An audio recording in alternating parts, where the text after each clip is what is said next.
Assalamualaikum warahmatullahi wabarakatuh. Perkenalkan, nama saya Wildan Hendra Raffi, kelas 11 MIPA 3, absen 34. Oke, pada kali ini saya akan menerangkan tentang sistem koloid mapel kimia.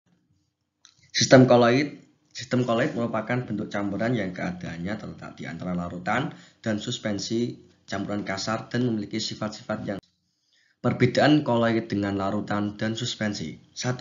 Koloid. Campurannya bersifat antara larutan dan suspensi. Secara kasat mata terlihat mirip seperti larutan, namun komponen penyusunnya masih dapat dilihat dengan mikroskop. Biasanya terlihat keruh, contohnya air dan susu. 2. Larutan. Campuran homogen yang terdiri atas larut dan zat terlarut yang tidak bisa dipisahkan. Contohnya air dan sirup. 3. Suspensi. Masih dapat terlihat antar komponennya tanpa menggunakan mikroskop jika pada waktu yang lama. Suspensi dapat mengendap, contohnya air dan jenis-jenis koloid. 1. Aerosol. Aerosol merupakan jenis koloid di mana fase terdispersinya berupa zat padat atau cair dan medium. Pendispersinya berupa gas. Jika fase terdispersinya padat, maka disebut aerosol padat. Jika fase terdispersinya cair, maka disebut aerosol cair. Contohnya koloid jenis aerosol adalah minyak wangi, parfum, obat nyamuk semprot, dan cat semprot. Sol merupakan jenis koloid di mana fase terdispersinya berupa zat padat, sedangkan medium pendispersinya berupa zat cair atau zat padat. Jika medium pendispersinya zat padat disebut sol padat. Contoh koloid dengan sol cair adalah tinta, sol belerang, dan sol emas. Contoh sol padat adalah kaca hitam, intan hitam, dan paduan logam. 3. Emulsi. Emulsi merupakan jenis koloid di mana fase terdispersinya zat cair dan medium pendispersinya juga zat cair. Lalu, apa bedanya dengan larutan? Pada emulsi, kedua zat cair tidak saling melarutkan. Hal itu karena adanya peran zat pengemulsi. Contoh emulsi adalah kasein di dalam susu, kuning telur, santan, dan mayones. Buih. Buih merupakan jenis koloid di mana fase terdispersinya berupa gas, sementara medium pendispersinya berupa zat cair. Jika medium pendispersinya berupa zat padat, maka disebut buih padat. Contoh koloid jenis buih ini adalah sabun, deterjen, karet, busa, buih padat, dan batu apung buih. Gel merupakan jenis yang terbentuk dari campuran zat padat dan zat cair. Gel terbentuk karena fase terdispersi mampu mengadopsi medium pendispersinya. Contoh gel adalah agar-agar, lem kanji, selai, gelatin, gel sabun, dan gel silika. Berdasarkan sifat elastisitasnya, gel dibagi menjadi dua, yaitu gel elastis dan gel non-elastis. Sifat-sifat koloid. Sebagai hasil campuran antara dua zat, tentu koloid memiliki sifat spesifik yang berbeda dari sifat zat pembentukannya. Adapun sifat-sifat koloid adalah sebagai berikut. 1. Efek Tyndall. Efek Tyndall ditemukan oleh ilmuwan asal Inggris, yaitu John Tyndall. Efek Tyndall merupakan gejala terhamburnya berkas sinar atau cahaya oleh partikel koloid. Oleh karena itu, efek ini bisa digunakan untuk membedakan antara koloid dan larutan. 2. Adsorpsi. Adsorpsi adalah peristiwa terserapnya ion atau senyawa lain oleh permukaan koloid. Contohnya saat Kuiperian menjemurkan air menggunakan tawas.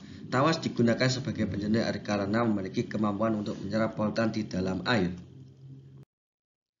3. Gerak Brown. Pada tahun 1827, seorang botanis asal Skotlandia, Robert Brown, berhasil mengamati gerakan partikel koloid. Pengamatan itu membuktikan bahwa partikel koloid tidak pernah berada pada kondisi stasioner atau diam, melainkan akan bergerak dengan lintasan lurus dan arahnya tak tertentu. Jika diamati melalui mikroskop ultra, gerakan partikel koloid berbentuk zigzag. Pergerakan inilah yang disebut gerak Brown. Semakin kecil ukuran partikel koloid, semakin cepat gerakan Brown yang terjadi.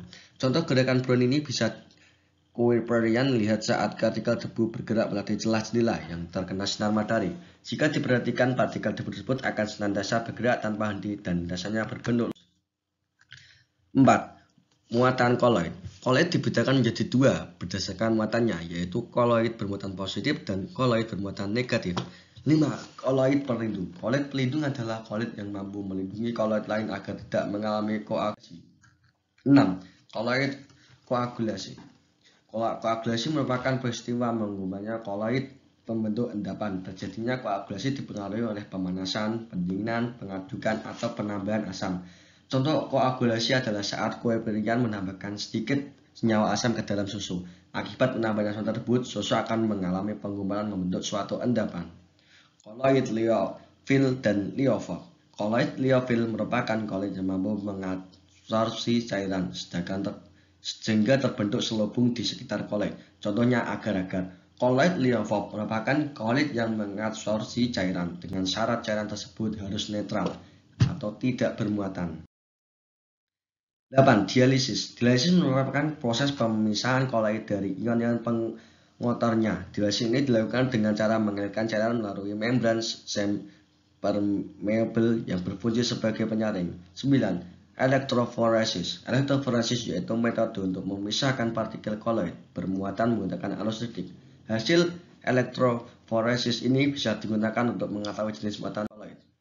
Cara pembuatan. 1. Cara kondensasi. Cara kondensasi merupakan cara untuk membentuk koloid melalui proses pengumpulan partikel larut agar menjadi partikel koloid. Pengumpulan tersebut bisa dilakukan dengan metode berikut. 1. Reaksi penggantian pelarut. Dapat dilihat pada pembuatan gel kalsium asetat di mana larutan kalsium asetat harus ditambahkan alkohol 96% agar terbentuk gel kalsium asetat. Reaksi pengendapan menyebabkan larutan elektrolit agar dihasilkan endapan contohnya sebagai berikut. AgNO3 plus NaCl plus AgClS plus NaON3. 3. Reaksi hidrolisis menyambungkan suatu zat dengan air, contohnya AlCl3 plus H2O plus AlOH3 plus HCl. 4. Reaksi redoks. Sistem koloid juga dapat dibentuk dari reaksi redoks, contohnya AuCl3 plus HCOH plus AU plus HCl plus HCOH. 5. Reaksi pergeseran mengalirkan gas H2S ke dalam larutan H3ASO3 hasil pada suhu tertentu. 2H3ASO3 plus 3H2S 6H2O plus AS2S3. 2. Cara dispersi. Cara dispersi kebalikan dari kondensasi, yaitu dilakukan dengan memperkecil partikel suspensi agar menjadi partikel koloid. Cara dispersi ini bisa dilakukan dengan beberapa metode berikut. Cara mekanik. Pembuatan koloid dengan cara mekanik dilakukan menggunakan penggilingan atau pengerusan partikel suspensi. Dengan demikian akan dihasilkan partikel yang lebih kecil dan lembut. Contoh pembuatan partikel koloid dengan mekanik adalah sebagai berikut. 1. Gumpalan tawas yang sudah digiling yang akan membentuk koloid saat dicampurkan dengan air. 2. Karbon dihasilkan dengan penggiling koloid agar dihasilkan tinta. 3. Belerang dan gula dihasilkan dalam penggilingan koloid sehingga dihasilkan sol belerang. Cara peptisasi. Koloid bisa dibentuk melalui proses peptisasi, yaitu dengan menambahkan ion sejenis sehingga partikel endapan akan mengalami pemecahan oleh zat kimia. Adapun contoh peptisasi adalah sebagai berikut. 1. Sol FeOH3 dipeptisasi oleh FeCl3, sol NiS dipeptisasi oleh H2S, karet dipeptisasi oleh bensin. Cara ultrasonik. Pada prinsipnya cara ini hampir sama dengan cara mekanik, hanya saja proses penghancurannya partikel biasanya menggunakan gelombang ultrasonik. Cara busur Breydia atau Breydig. Cara busur Breydia dilakukan dengan menyelipkan 2 kawat logam yang dialiri arus listrik ke dalam air. Dengan demikian, kawat akan membentuk partikel koloid berupa debu di